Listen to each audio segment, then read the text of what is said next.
Bilisan mo na. Sarado mo na yan.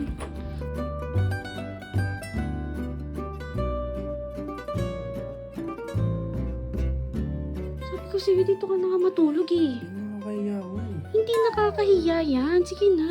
Sige na, dito ka na matulog. Mamaya, Ikaw. ano pa mangyari sa'yo sa labas? Ikaw, saan ka? Ano, saan ako? Saan ka matutulog? Kaya, siguro ano na lang. Tabi na lang kami ni ate sa mamaya. Uy, sisiksik ka pa dun. Nandun si Tito Otits eh. Mamaya magalit pa sa akin yun eh. Dito ka nga umiga oh. Hindi Dito na na lang tayo, sa lapag. hindi na tayo pwede. Ano yun? Mamaya, malaman ni daddy na. Ano, sige na dyan ka na. Okay lang yan. Ano, Huwag ka na mag-isa makulit. lang ako dito? Huwag ka na makulit. Oo, mag-isa ka lang. Huwag ka Hindi na mo makulit. babantayan. Sige na, mamatay kita. Saglit lang ha. Oo, pinagpapawisan ka pa. Oo. Kaya may ano mo.